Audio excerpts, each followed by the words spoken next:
from the cross here found in Luke 23. As most notably, verse 34, and Jesus says, Father, forgive them, for they know not what they do. I want to use just that as our subject this morning, Father, forgive them. This first word is forgiveness. Yeah. Luke, this doctor, this social political activist who writes his gospel, writes because he wants us to know one critical key thing. And his writing is not just this gospel, but also the Acts of the Apostles written by Luke. But Luke writes in a particular manner because there's one message that Luke wants to get across so that nobody is confused about Jesus. He wants us to know that Jesus can save anybody at any time and anywhere. Amen. That's Luke's whole point. It doesn't matter who you are, doesn't matter where you are, doesn't matter when it is. If you call on the name Jesus, you can be saved. Amen. Only this physician, out of all 12 disciples, only this physician pens these particular words of Jesus and gives us a moment we're able to see this moment in time. He writes that when they had arrived at this place called Golgotha, or in some translations it says the place of the skull, that they crucified him. And King James says between two mail packages, and the Message and the New International, New English translations, it says between those thieves, those criminals. One on his right and one on his left. They crucified him. But Jesus says, Father, forgive them, for they know not what they do. Imagine those words, Father, forgive them, for they know not what they do. There are three key points in this that we're going to look at this morning that I want to pull out for us. The first thing we want to look at is that Jesus was a man of prayer. Yes. And all commentators point to the fact that this was indeed a moment of prayer for him. And what's interesting in this moment is who Jesus chooses to pray for. Jesus did not pray for his mama in this moment. Notice, most notably, Jesus does not pray for himself in this moment. Right. He has been beaten all night long, led through all questioned, spat upon, had his back torn open with a cat of nine tails, had a crown of thorns put on his head. They made him walk up the hill 3 miles, carrying a cross on his back, and then they laid him down, put nails in his hands and his feet. And the people he chooses to pray for are the people who are inflicting pain on him. Right. Jesus prayed for his enemies. Yeah. Now, I don't know about you, but I have a hard time sometimes praying for my enemies. You might be a better Christian. Just pray for me.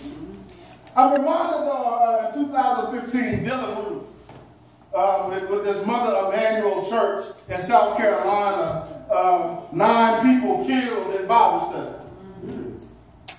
Bible study. That's true. No, let's get that right. They weren't at a club. They weren't at a concert. They weren't on the job. They were at Bible study. Man. In the church house. Studying to have a closer relationship with God. And a stranger wandered in whom they welcomed, and he killed them. I got an issue with them. And then we see on TV delegation that represented the church and those 9 families say to Dylan Roof in court that we forgive you. I'll be honest, Brother Taylor, in that moment, I was not there. In that moment, my own righteous indignation asked this question: how long? How long must we continue to lean on the black adaptability to deal with the racial insanity of this country? How long? How long am I supposed to forgive a justice system that unjustly incarcerates black men. How long? How long do I forgive an educational system that looks more like a prison preparatory system at times? Yes. How long? How long do we supposed to deal with police officers who are paid to protect us, but we now see planting evidence on us? How long? And can I just be honest with you? I know Jesus said, Father, forgive them, but there are some days where I just don't want to. I'm just being honest. You know, you might be better at that than me. There's sometimes when I'm looking at some stuff, and rage and anger and hatred wants to come out. And I struggle. Because Jesus said, Father, forgive them. Yeah. I got to deal with this issue of forgiveness. I got to forgive them. Yeah. But it's interesting because in the text, you have to look at carefully at what Jesus prays. Because in the text, Jesus prays, Father, forgive them. And what he is doing is that he is giving us a biblical lesson about forgiveness. And that's biblical forgiveness never waits for an apology. All right. Let me say that again. Biblical forgiveness never waits for an apology. Where do you get that from, Pastor? In the text, it says they led him up a hill called Calvary, stretched him out of this place called the skull, and they crucified him. And in the original text in the Greek, in our Bibles, most of them says, and Jesus. But in the original text in the Greek, he writes, but Jesus. Meaning that even though they were crucifying Jesus, Jesus willfully chose to pray, Father, forgive them. I have to be honest. I can't judge it on these people. Because I've had some but Jesus moments. All right. You may have been a better Christian than me. Brother Cordell, I understand when you got throwing the rock and hitting somebody. I've done some stuff where I have needed some but Jesus moments. When I hit Garrett Sloan with the chair in 5th grade, I needed a but Jesus moment. When I did stuff my mama told me not to do, but I ran out and did it anyway, I needed a but Jesus moment. I needed a moment where Jesus looked at me and realized that yes, I was wrong, but I still needed forgiveness. Forgiveness, in this Greek terminology, forgiveness, there are 3 connotations. It means 1, to release from debt, or 2, to resign from penalty, or 3, to resist punishment.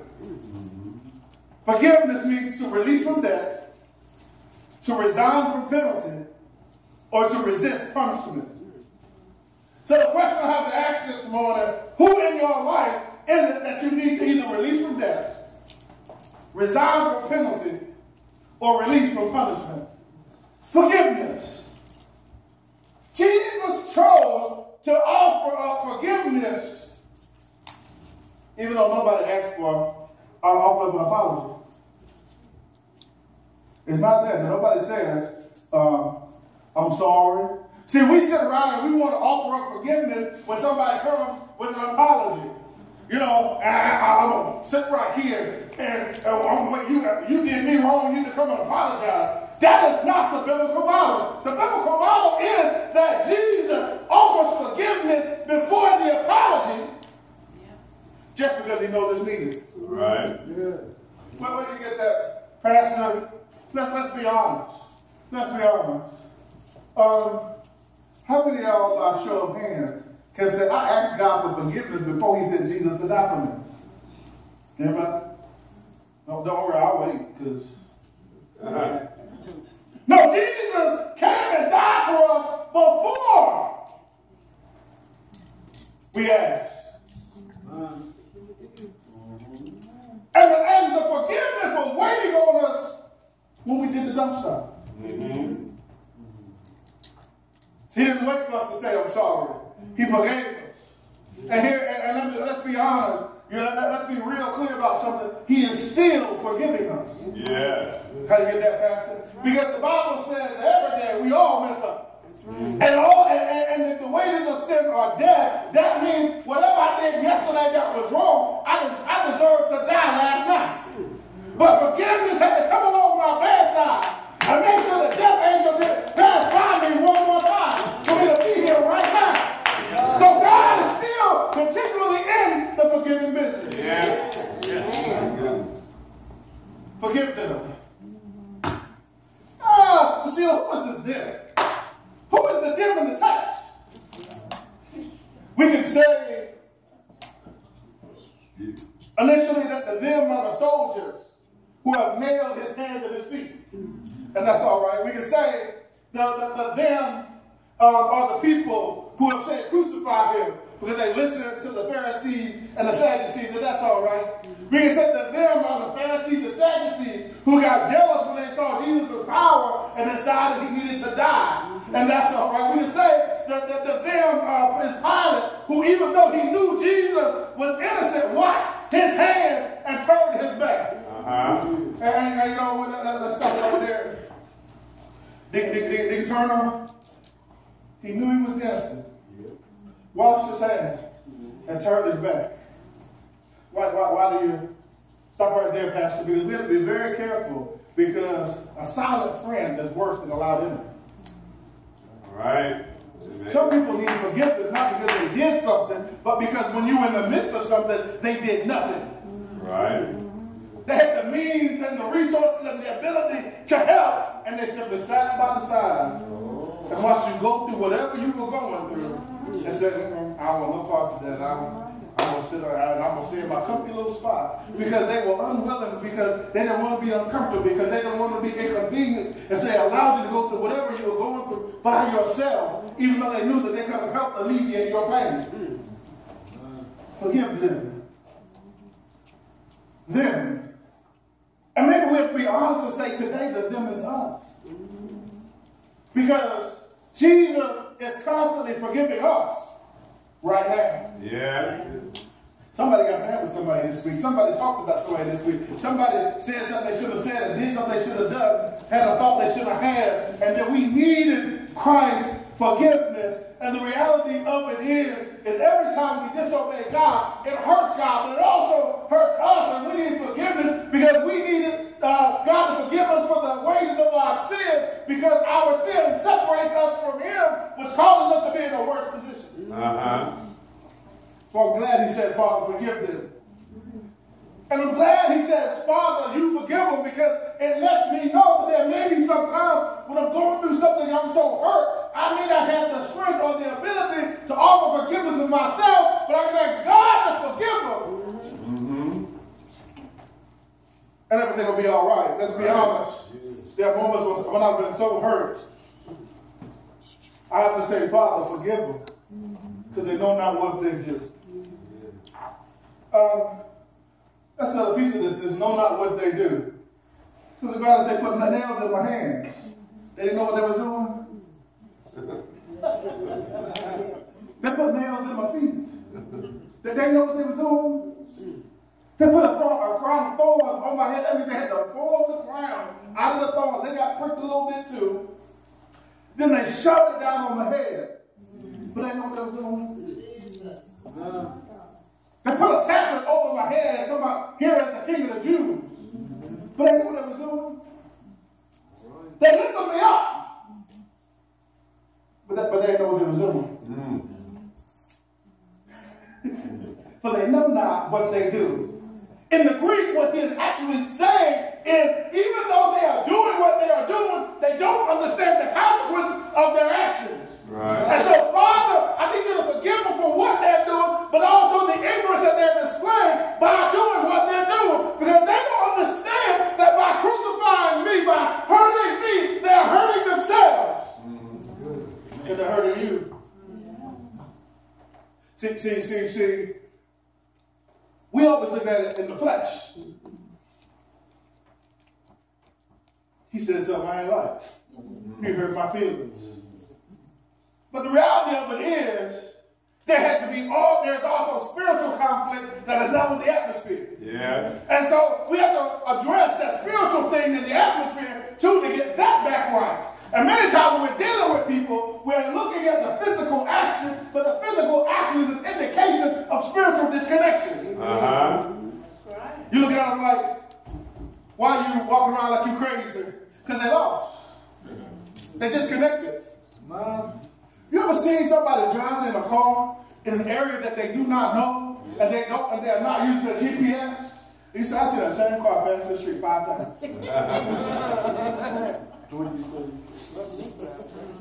What's wrong with them? They must be lost. You look at your neighbor going, they'll get this thing over and over and over and over and over and over again. You would think they've learned their lesson, but no, they are disconnected, so they are lost. And so, because I realize that spiritually they are disconnected and they are lost and they're too ignorant to stop and ask the police, can you give me directions? They're trying to get here, but I keep running around in the same circle. You need to ask, Father, forgive them. Because they keep doing the same thing that is hurting them and you and me over and over and over again. But Father, also I need you to forgive them because they don't understand the ramifications. Yes. You don't understand why? You know, our kids are getting ready to go back to school. And I've already started to look at this thing and think about this thing because first day of school there's always tension and animosity because people come in and they don't, and you know, unfortunately, it is not a race for the grades. It is not a race for kids to come in and think about, I want to get an A, I want to do this, I want to graduate, I want to be in the honor roll. But they come in the first day of school as a fashion show.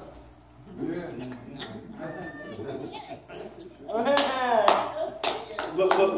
I know you love your children and grandchildren. I know you tell them all the same things I tell my sons. Go to school, get a good grade. You're not there for your friends. You're not there for anybody. You ain't even there for the teachers. You're there for the grades. Get the grades. Don't worry about what the teacher says. Don't worry about anybody else says. Get your grades and move on to the next grade. And you can laugh about this over the summer. Yeah. But the reality of it is, first day of school, everybody's looking at what everybody else has got on. That's right. Everybody's sizing everybody else up. Yeah. And the reality of it is, on the first day of school, is one of the worst days of school for some students because they are worried about what are people saying about me. The rumor mill starts around second or third period because now that people have had time to mix and mingle, they're starting to look at each other and click up and on each other like little gangs. Yeah. And they start saying and doing stuff to each other, not realizing the psychological and spiritual damage that they're doing. And so sometimes we need to look at this craziness and this mess, and instead of just complaining or fussing or shouting, say, Father, forgive them. Because they don't know what they're doing.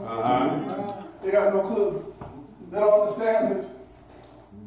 Yes, we need to talk about stricter standards. Yes, we need to get on parents and talk about parents. How parents need to teach their children to respect teachers. Yes, we need to teach some of our parents to respect teachers. Yes, we need to do all that. But every now and then, we don't need to call Deacon Turner and say, come pick them up. We need to look at them and say, Father, forgive them, because they don't understand the mess and the hell they're creating for themselves later on down the line.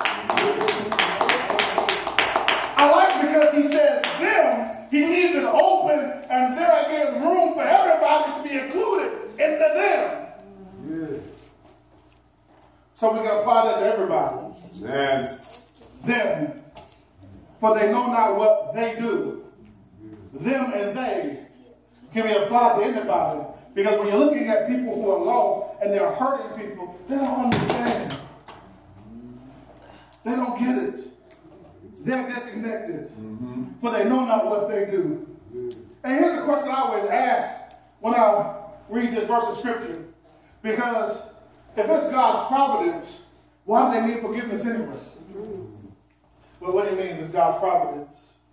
But if you read the Bible, Genesis chapter 3, verses 14, around those verses of scripture is what we call the proto-evangelium. That is the first gospel message. That is the first time salvation is mentioned. When Adam and Eve fell, and God walks in the garden and says, Adam, where art thou? He's looking for Adam, and he realizes that Adam has broken his commandment. He only gave him a couple, and he still broke those. And he asked Adam what to do. Adam blamed Eve. Eve blamed the snake. The snake was left out there, and God had to fix the mess. and he said in the Proto Evangelium that the seed of the woman would crush the head of the seed of the snake. It is in that moment that God sets in motion what's happening in the text. So if God said it in Genesis chapter 3 and it had to happen here in Luke, then why do these people who are simply carrying out either that God initiated, why are they presenting forgiveness? Because they still sin. And sin separates us from God. Yeah. And even though somebody does something to you, and even though God will take that bad thing that somebody does to you and work it out, because the Bible says all things work together for the good of those who love God and call to his purpose, God will take that bad thing and work it and cause it to become a good thing. Even though that happens, and you can look back and say to somebody, I'm glad you broke up with me. I'm glad you left me. I'm glad you did this. Because if you had not done that, I would not have gotten closer to God. But just because that caused you to get closer to God, it doesn't mean that person doesn't need forgiveness. Right. Amen. Because their sin still causes conflict spiritually between them and God. Mm-hmm. Father, forgive them, for they know not what they do. Some of us are withholding forgiveness for people that have done this stuff 20, 30, 40 years ago. Amen.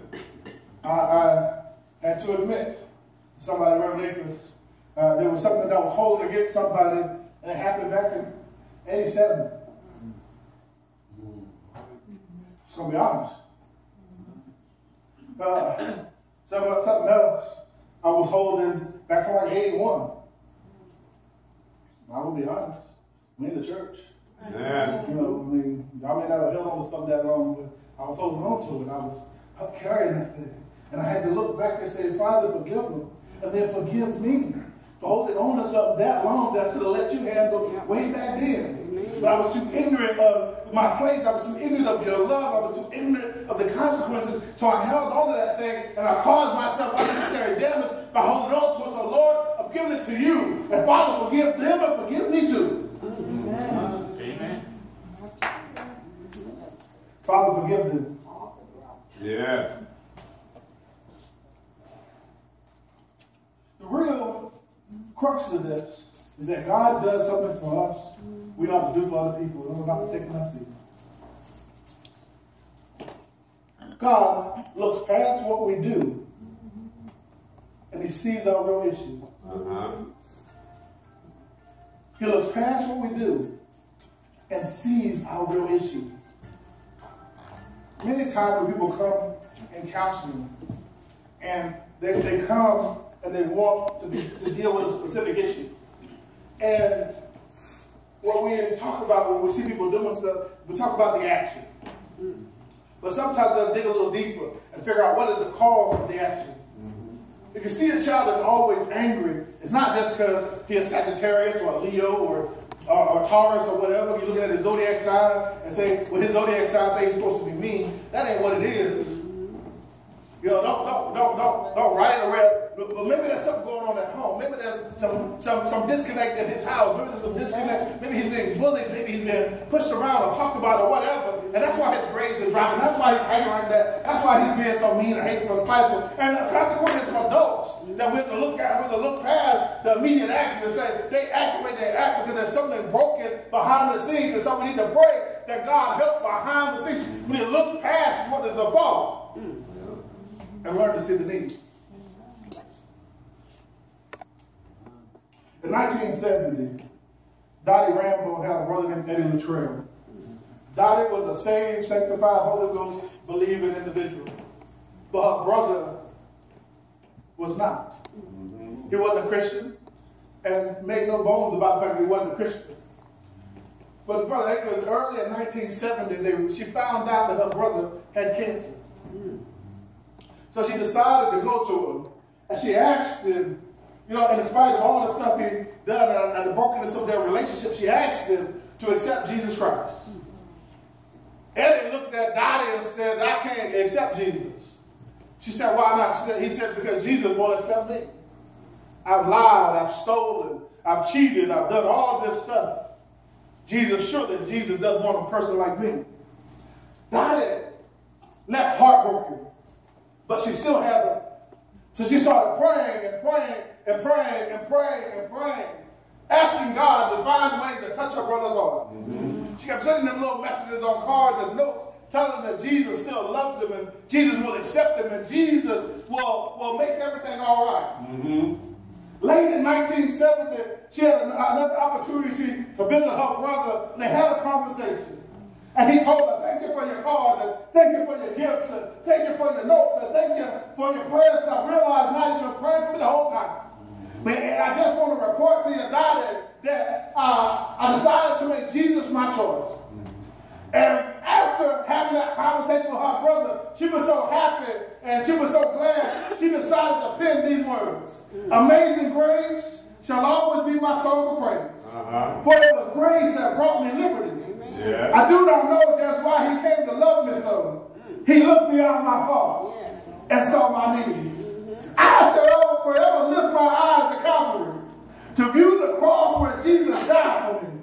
How marvelous the grace that caught my falling soul. He looked beyond my faults and saw my needs. Yeah. He looked beyond my faults and saw my needs. Yeah. And there's no other reason to give God praise today. And there's no other reason to ask God to forgive somebody. It's because he looked beyond my faults and he saw my needs. I'm glad about that today. Yeah. That Jesus said, Father, forgive Kevin when he was acting a fool. Because he looked beyond my faults and saw my needs. Yeah. And as you go out this week, I invite you to do the same thing. When people around us are acting crazy, and they will. Yeah. Look beyond their faults and see their needs. Yeah. And if you can't do nothing to help them, say, Father, forgive them. But they know not what they do. Because the same God that looked beyond your faults will look beyond their faults. The same God that saved you will save them. Yeah. He'll look beyond your faults and see your need. Father, forgive them, for they know not what they do. Forgiveness. The first word from the cross. As we stand all over the room.